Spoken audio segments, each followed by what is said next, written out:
ಎಲ್ಲರಿಗೂ ನಮಸ್ಕಾರಗಳು ಮಗ. ಇವತ್ತಿನ top 5 latest cricketing news update ತಿಳ್ಕೊಂಡ್ ಬರೋಣ ಬನ್ನಿ. ಅದಕ್ಕಿಂತ ಮುಂಚೆ ಯಾರೆಲ್ಲ ಚಾನಲ್ಗೆ ಸಬ್ಸ್ಕ್ರೈಬ್ ಮಾಡ್ಕೊಂಡಿಲ್ಲ ಸಬ್ಸ್ಕ್ರೈಬ್ ಮಾಡ್ಕೊಂಡು ಬೆಲ್ ಐಕನ್ ಅನ್ನ ಆಲ್ ಇಟ್ಕೊಳ್ಳಿ. ಹಾಗೆ ವಿಡಿಯೋಗೊಂದು ಲೈಕ್ ಕೊಡೋದು ಕೂಡ ಮರಿಬೇಡಿ. ಇನ್ನು ಸ್ಟ್ರೈಟ್ ಆಗಿ ಅಪ್ಡೇಟ್ ನಂಬರ್ 1 ಕಡೆಗೆ ಹೋಗೋದಾದ್ರೆ, ಇದೀಗ LSG ಮಾಲೀಕ ಆದಂತ ಸಂಜಯ್ ಗೋಯಕ್ ಅವರು ಒಂದು ಸ್ಟೇಟ್ಮೆಂಟ್ ಆದ್ರೆ ಕೊಟ್ಟಿದ್ದಾರೆ. ಇನ್ನು ಸಂಜಯ್ ಗೋಯಕ್ ಅವರು ಏನ್ ಸ್ಟೇಟ್ಮೆಂಟ್ ಕೊಟ್ಟಿದ್ದಾರೆ KL ರಾಹುಲ್ ರಿಲೇಟೆಡ್ ಅಂತ ನೋಡೋದಾದ್ರೆ, ನಿಮ್ಗೆಲ್ಲ ಗೊತ್ತಿರ್ಬೋದು, ಈ ಕಳೆದ ಬಾರಿ IPL ಅಲ್ಲಿ ಬಂದ್ಬಿಟ್ಟು LSG ನಾಯಕ ಆಗಿದ್ದಂತ KL ರಾಹುಲ್ ಅವರನ್ನ LSG ತಂಡ ಕೈ ಬಿಡ್ತಂತ ಹೇಳ್ಬೋದು ಮೆಗಾ ಆಕ್ಷನ್ ಅಲ್ಲಿ. ಆದ್ರೆ ಜಗಳಗಳಿಂದ ಮತ್ತು ಸ್ವಲ್ಪ ಅವರಿಗೆ ಸಿಇಒ ಆದಂತ ಸಂಜಯ್ ಗೋಯಕ್ ಮತ್ತು KL ರಾಹುಲ್ ಇಬ್ಬರಿಗೆ ಸ್ವಲ್ಪ ಮನಸ್ತಾಪದ ಕಾರಣದಿಂದಾಗಿ ಅವರನ್ನ ಕೈ ಬಿಟ್ರೆ ಎಂದು ಸುದ್ದಿಗಳು ಕೂಡ ಬಂದಿದ್ವು ಅಂತ ಹೇಳ್ಬೋದು. ಆದ್ರೆ ಇದೀಗ ಸಂಜಯ್ ಗೋಯಕ್ ಅವರು ಒಂದು ಸ್ಟೇಟ್ಮೆಂಟ್ ಆದ್ರೆ ಕೊಟ್ಟಿದ್ದಾರೆ. ಏನ್ ಕೊಟ್ಟಿದ್ದಾರೆ ಅಂತಂದ್ರೆ, KL ರಾಹುಲ್ ಅವರು ನನ್ನ ಕುಟುಂಬದ ಸದಸ್ಯ ಇದ್ದಂತೆ ಮತ್ತು KL ರಾಹುಲ್ ಅವರ ಟ್ಯಾಲೆಂಟ್ ಎಲ್ಲರಿಗೂ ಗೊತ್ತಾಗುತ್ತೆ ಮತ್ತು ಟೀಮ್ ಇಂಡಿಯಾಗೆ ಒಳ್ಳೆಯ ಕೊಡುಗೆ ಮುಂದೆ ಕೊಡುತ್ತಾರೆ KL ರಾಹುಲ್ ಎಂದು ಸಂಜಯ್ ಗೋಯಕ್ ಅವರು ಸ್ಟೇಟ್ಮೆಂಟ್ ಆದ್ರೆ ಕೊಟ್ಟಿದ್ದಾರೆ ಅಂತಾನೆ ಹೇಳ್ಬೋದು. ಇನ್ನು ಈ ಎಲ್ಲ ಸ್ಟೇಟ್ಮೆಂಟ್ ಗಳೆಲ್ಲ ನೋಡಿದ್ರೆ, ಈ ಸಂಜಯ್ ಗೋಯಕ್ ಅವರು KL ರಾಹುಲ್ ಯಾಕೆ ರಿಲೀಸ್ ಮಾಡಿದ್ರ ಅಂತ ಗೊತ್ತಾಗ್ಲಿಲ್ಲ ಅಂತಾನೆ ಹೇಳ್ಬೋದು.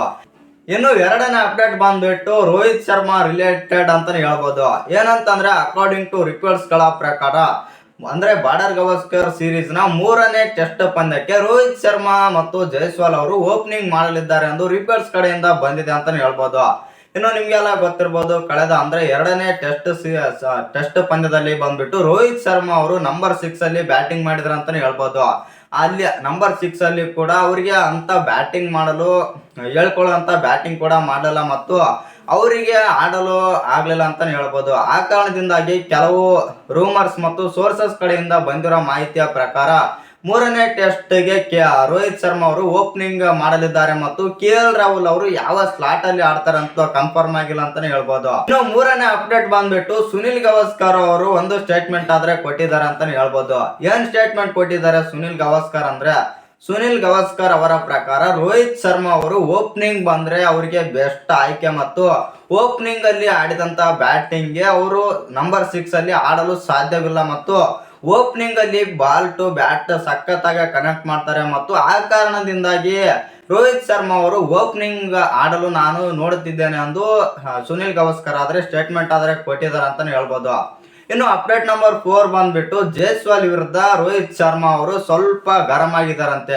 ಯಾಕಂತಂದ್ರೆ ರೋಹಿತ್ ಶರ್ಮಾ ಯಾಕೆ ಗರಂ ಆಗಿದ್ದಾರೆ ಜೈಸ್ವಾಲ್ ವಿರುದ್ಧ ಅಂದ್ರೆ, ನಿಮ್ಗೆಲ್ಲ ಗೊತ್ತಿರಬಹುದು, ಮೊದಲನೇ ಟೆಸ್ಟ್ ನಲ್ಲಿ ಬಂದ್ಬಿಟ್ಟು ಫಸ್ಟ್ ಇನ್ನಿಂಗ್ಸ್ ಅಲ್ಲಿ ಅಂತ ಪರ್ಫಾರ್ಮ್ ಮಾಡಲ್ಲ ಮತ್ತು ಸೆಕೆಂಡ್ ಇನ್ನಿಂಗ್ಸ್ ನಲ್ಲಿ ಸಖತ್ತಾಗಿ ಆಡಿದ್ರು ಜೈಸ್ವಾಲ್ ಅವರು.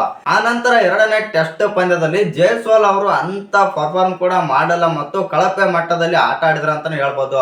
ಇನ್ನು ಅವರ ಅಗ್ರೆಷನ್ ಬ್ಯಾಟಿಂಗ್ ಇದೆಲ್ಲ ನೋಡಿದಂತ ರೋಹಿತ್ ಶರ್ಮಾ ಅವರಿಗೆ ಇಷ್ಟ ಆಗಿಲ್ಲ ಮತ್ತು ಆ ಕಾರಣದಿಂದಾಗಿ ರೋಹಿತ್ ಶರ್ಮಾ ಅವರು ಜೈಸ್ವಾಲ್ ಅವರಿಗೆ ಸ್ವಲ್ಪ ಕ್ಲಾಸ್ ಆದ್ರೆ ತಗೊಂಡಿದಾರಂತೆ. ಇನ್ನು ಅಪ್ಡೇಟ್ ನಂಬರ್ 5 ಬಂದ್ಬಿಟ್ಟು ರೋಹಿತ್ ಶರ್ಮಾ ವಿರಾಟ್ ಕೊಹ್ಲಿ ರಿಲೇಟೆಡ್ ಆಗಿದ್ದು. ಏನಂತಂದ್ರೆ, ನಿಮ್ಗೆಲ್ಲ ಗೊತ್ತಿರ್ಬೋದು, ಇನ್ನು ಬಾರ್ಡರ್ ಗವಾಸ್ಕರ್ ಟೆಸ್ಟ್ ಸೀರೀಸ್ ಗಿಂತ ಮುಂಚೆ ಅಂದ್ರೆ ಸೆಪ್ಟೆಂಬರ್ ತಿಂಗಳಲ್ಲಿ ಬಂದ್ಬಿಟ್ಟು ರೋಹಿತ್ ಶರ್ಮಾ ಅವರ ಟೆಸ್ಟ್ ರ್ಯಾಂಕಿಂಗ್ ಬಂದ್ಬಿಟ್ಟು 6 ಇತ್ತು. ಇನ್ನು ವಿರಾಟ್ ಕೊಹ್ಲಿ ಅವರ ಟೆಸ್ಟ್ ರ್ಯಾಂಕಿಂಗ್ ಬಂದ್ಬಿಟ್ಟು 8 ಇತ್ತು ಅಂತಾನೆ ಹೇಳ್ಬೋದು. ಆದ್ರೆ ಬಾರ್ಡರ್ ಗವಾಸ್ಕರ್ ಟೆಸ್ಟ್ ಸ್ಟಾರ್ಟ್ ಆದಾಗಿನಿಂದಲೂ ಇಲ್ಲಿಯವರೆಗೆ ವಿರಾಟ್ ಕೊಹ್ಲಿ ಮತ್ತು ರೋಹಿತ್ ಶರ್ಮಾ ಅವರ ರ್ಯಾಂಕ್ ಕಳಪೆ ಮಟ್ಟದಲ್ಲಿದೆ ಅಂತಾನೆ ಹೇಳ್ಬೋದು. ಇಲ್ಲಿ ಒಂದೇನಂತಂದ್ರೆ, ರೋಹಿತ್ ಶರ್ಮಾ ಅವರು ಬರ್ತಿದ್ದಂಗೆ ಮೊದಲನೇ ಟೆಸ್ಟ್ ಪಂದ್ಯದಲ್ಲೇ ಕಳಪೆ ಫಾರ್ಮ್ ತೋರಿಸಿದ್ರ ಅಂತಾನೆ ಹೇಳ್ಬೋದು.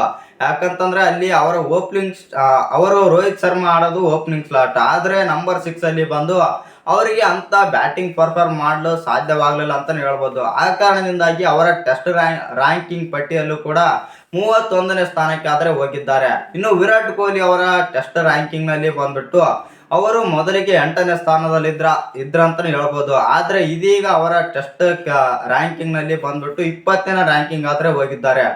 ಇನ್ನು ನಿಮ್ಮ ಪ್ರಕಾರ ಈ 5 ಅಪ್ಡೇಟ್ ಅಲ್ಲಿ ಯಾವ್ದು ಇಷ್ಟ ಆಯ್ತು ಅಂತ ಕಮೆಂಟ್ ಮಾಡೋದನ್ನ ಮರಿಬೇಡಿ.